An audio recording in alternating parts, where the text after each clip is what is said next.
What's up guys and welcome. You are watching Fazi Fitness. So let's start this video with the latest physique update from Vito, who is nearly putting an end to this off-season in about a week's time from now.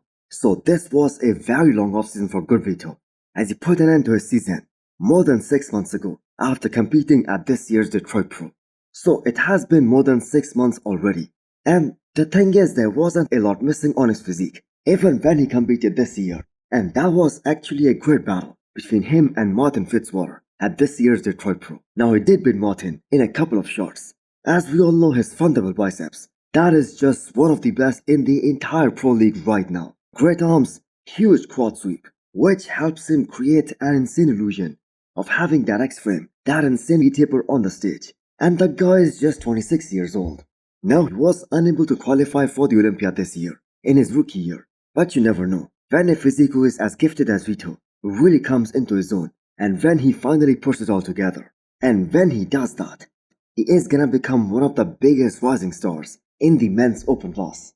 So we have Arnold Brazil coming up in April this year, the show where Vito made his pro debut, and he placed third behind Tonio Burton and Rafael Brandao. Now that could again be a great show for Vito to make his comeback. And unlike last year, as of right now, neither Rafael Brandao or Tonio Burton are doing that show.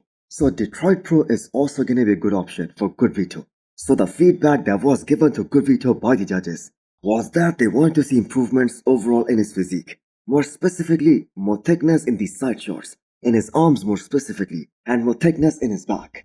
And judging by how Vito looked during this offseason and how big he got, but at the same time, he stayed super lean. He is definitely punching his first Olympia ticket next year. But do let me know what you guys think. Regan rhymes with another amazing update. So you can pick apart his physique from the front, that he needs more chest and more quads and maybe more biceps. But when he turns around, he is as impressive as they come. For some reason we see this trend that back is always a lagging body part for majority of these young bodybuilders out there.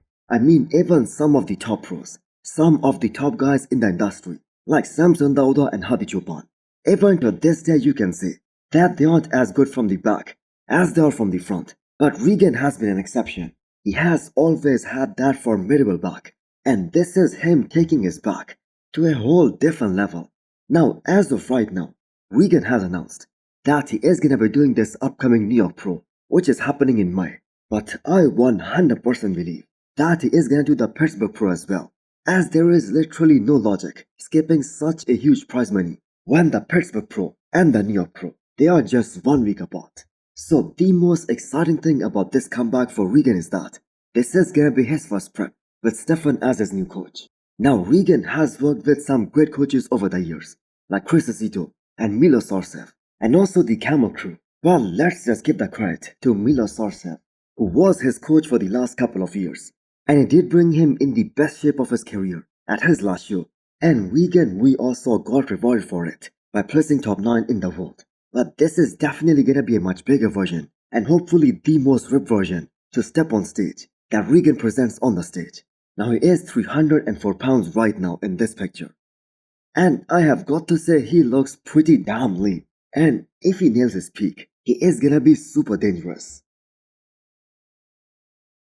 So how vulnerable the 2023 Miss Olympia Derek Linsford was at his first ever Olympia title defense this year, that multiple guys and even the head judge Steve Weinberger said that a case could have been made for Martin Fitzwater over Derek for third spot. Now guess what? A very interesting question that was asked to Keone Pearson in the latest podcast of TFE Media, that where the 2024 Olympia 212 winning physique of Keone Pearson would have placed in the men's open lineup this year. And Keone's reply was top 3.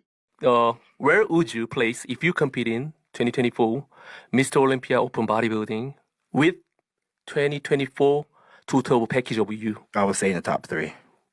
Wow. I think it's 100%. Top 3 was like Derek, Hadi, and Samson. Yes. You can be 100%. Actually, that's why. So even Keone feels that there are currently only 2 bodybuilders in the world at the moment who can beat him, and that is the Persian Wolf, Hadi Chopin, and the reigning Olympia champion, Samson Dauda.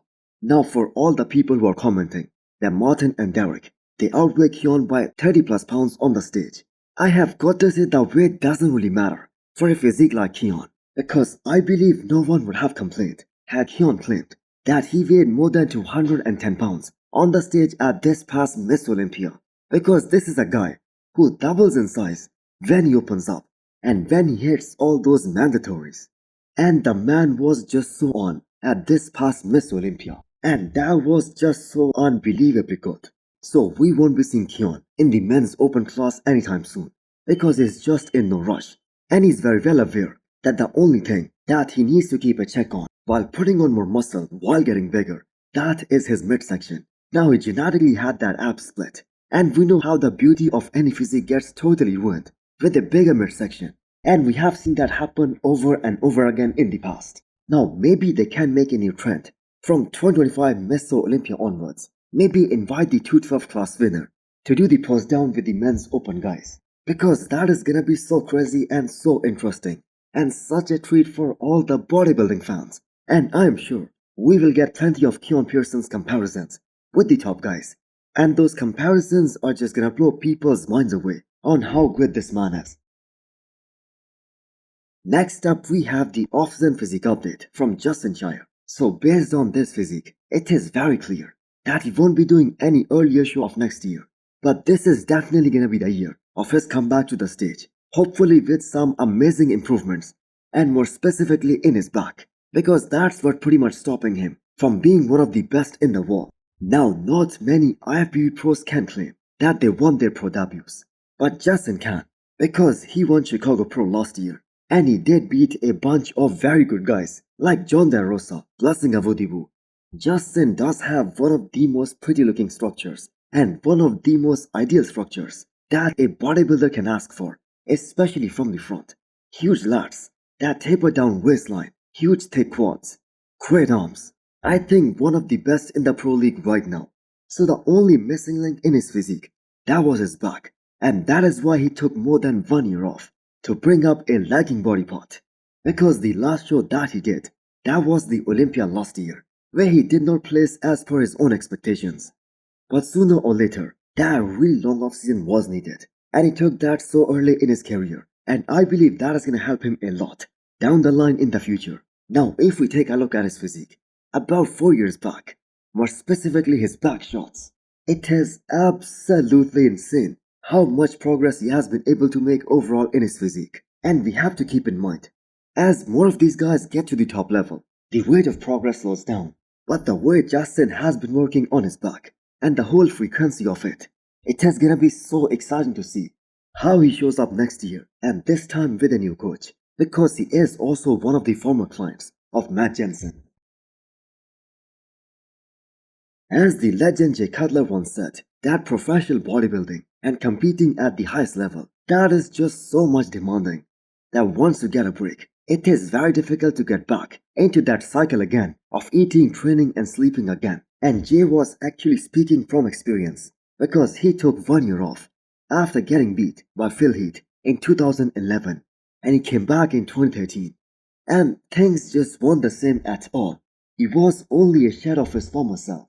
Now for those of you guys who have followed that contest, then you must agree that Jay was lucky to even get that top 6 placings in that show. So the whole point of building up this context is explaining why Jeremy Bundell, the 4 times men's physique champion, he just announced that he is withdrawing from this upcoming Arnold. He is no longer in his prime. Plus, the physiques at the top level, they have evolved so much over the last few years. And if he isn't putting his 100% effort in, prepping for such a big show like the Arnold, he is probably gonna get smoked. Now he is obviously qualified for the Olympia for life, and he has also announced that whatever show he does next, that is gonna be the last show of his career. So no matter what he does, he will still go down as the greatest men's physique champion to ever live. Because even if Brendan Henriksen, he ties his record next year, as Brendan is also coming back, that still won't be winning 4 in a row like Jeremy Bundell did.